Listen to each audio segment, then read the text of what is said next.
Assalamualaikum warahmatullahi wabarakatuh. Sabahul khair, selamat pagi. Insyaallah hari ini saya akan berikan wasiat taqwa dalam rangka watawassaw bil haq watawassaw bis sabr dalam kitab Nashihul Ibad halaman 27. Al-Mu'allib Syekh Nawawi Al-Bantani bahwa Nabi Muhammad SAW itu bersabda, Nabi sallallahu alaihi wasallam annahu qala innallaha ta'ala yahtajju yaumal qiyamati bi arba'ati ashkhasin ala arba'ati aznasin minan nas alal aghniyai bi Sulaiman ibn Dauda walal abidi bi Yusufa walal marda bi Ayyuba walal fuqara'i bi Isa. Dari Nabi Muhammad SAW, beliau bersabda, sungguhnya Allah berhujjah dengan 4 orang nabi kepada 4 golongan dari manusia. Kepada orang-orang yang kaya dengan Nabi Sulaiman alaihissalam, kepada hamba sahaya, orang-orang hamba sahaya, para hamba sahaya dengan Nabi Yusuf, kepada orang-orang yang sakit dengan Nabi Ayub, dan kepada orang-orang yang fakir dengan Nabi Isa. Ia dikatakan dalam syarah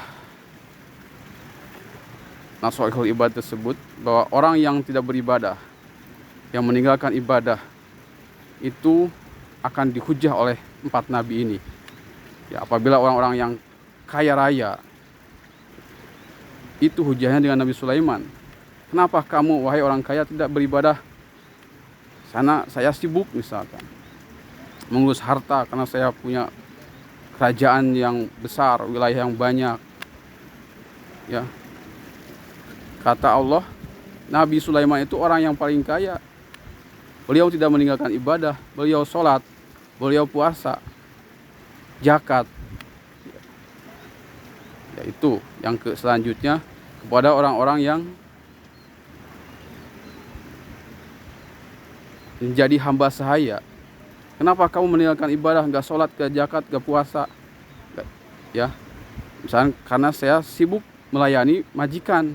Kata Allah Subhanahu wa Ta'ala, Nabi Yusuf itu hamba saya, beliau tidak meninggalkan ibadah.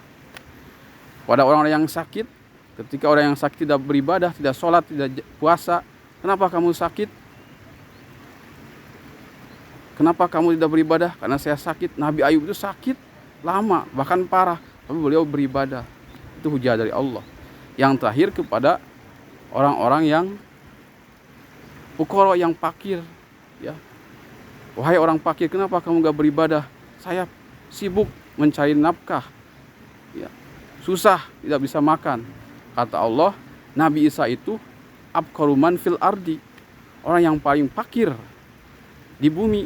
Beliau ibadah, beliau puasa, beliau sholat, ya. Nabi Isa itu laisalahu malun wala baitun wala zaujatun, bahkan wala markabun, gak punya rumah, gak punya harta, gak punya istri, gak punya kendaraan, beliau tetap beribadah. Itu yang akan menjadi hujah bagi orang-orang di dunia. Sekian, wassalam, semoga bermanfaat.